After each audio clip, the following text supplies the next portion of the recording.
Thanks very much, Mr. Chair, and good morning, everybody.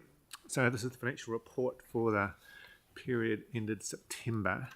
So we've budgeted we've got a small surplus above budget of $4.8 million, and we're forecasting at this point a surplus of 600,000 by year end. Just given what's making up that. So in the income side, I think this is very similar to what we reported last month. Rates revenues, so the growth in rates was higher than we budgeted, and the Transwaste dividends were lower. So the net effect of that is about $600,000. So far we've got some savings in expenditure, in personnel, citizens and communities, some operating costs, and just the timing of the Better Off funding grants sitting in that space. So that makes up the 4.8 million that we're showing as at this September. Just looking forward, given that the level of work that the team are currently under, we looked at just material items going forward, how that would look at year end. So there's some bits in here that we're still keeping a very close eye on, and we'll be able to update more in the October report. Things like Burwood landfill revenues, that's at the moment is tracking higher than budget. We weren't confident of recording that as a surplus by year end, but we'll know better for October. Same can be said for vacancies and savings within the personnel cost. So the personnel cost is a mix of vacancies and budgeted for increases which haven't materialised yet. So there's a timing of both, but we hope to be more confident to be able to forecast what that will be at year end.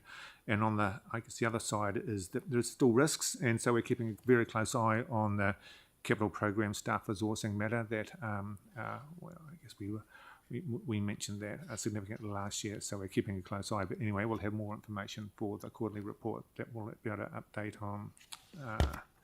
So moving into the quarterly space, the capital space, as Peter said, slightly underspend at the moment. We're forecasting that will be about $40 million underspent by the end of the year, going on the PMO forecast, and it's most likely that most of that will be requested as a carry forward, but we're just anticipating that's like the case, not yet. This being a quarterly report, so we add things like the rates debtors, the general debtors, and the insurance commentary going through. Just highlight, I guess, on page 33, the 90 days and over rates as a percentage of annual strike. So overall, that's a downward trajectory, which is very promising. Slight increase towards the end of last year, but it's either at the moment that's still the trajectory is still going downwards. So I guess that what's that saying is that overall that the level of debts and the rates isn't spiking at all, as a consistent trend. Look, I'm happy to take any questions, Mr. Chair. Thank you, Russell. That's always a really good report and explains it really well. Does anyone have any questions for Russell? No, you've explained it too well. So can I ask about a general financial question? Yeah, definitely. How does the council's tendering process work in terms of contractors? So it's probably not a question for Russell. It might be one we could do with Andrew in the next paper. Yeah. Okay, cool. Yep. Cool. Kelly.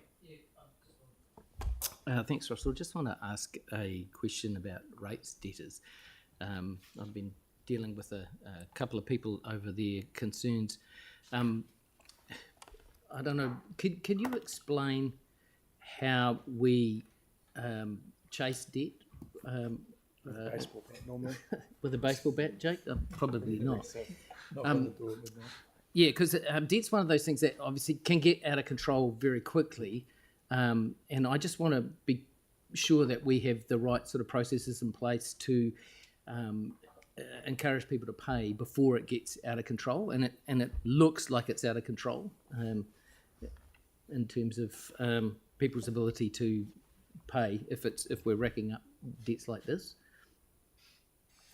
Through you, Mr. Chair, I can confirm that we've stopped using baseball bats some time ago. Good. Now. That was Jake's question. Okay, sure. It's good to know it's been changed. Our preference is to communicate Anybody feels that they might not be able to meet their obligation and pay the rates, we want to communicate. And so to start off with, there will be, if people don't pay their rates, there's the penalty that's added on straight away if there's a delay. The reminder notice is sent out. We have a number of payment options. Put them on payment plans, direct debits, direct credits.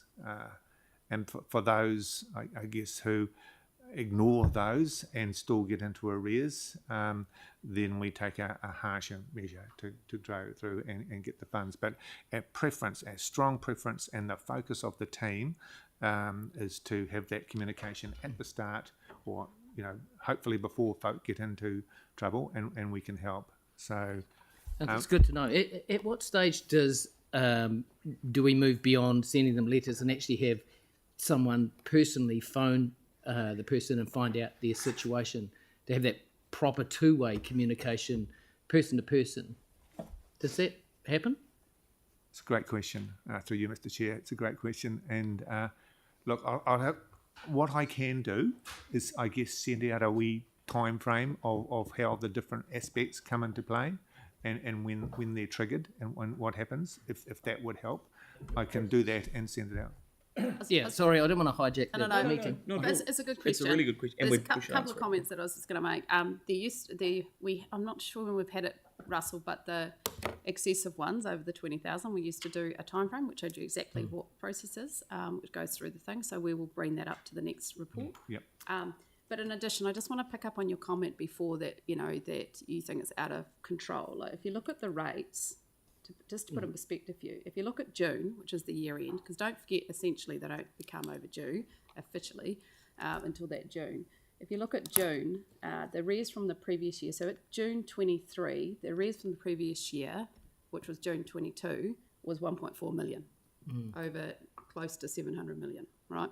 And if you look into current, which means that 22 has gone into the previous year, we're only 11.3 for last year.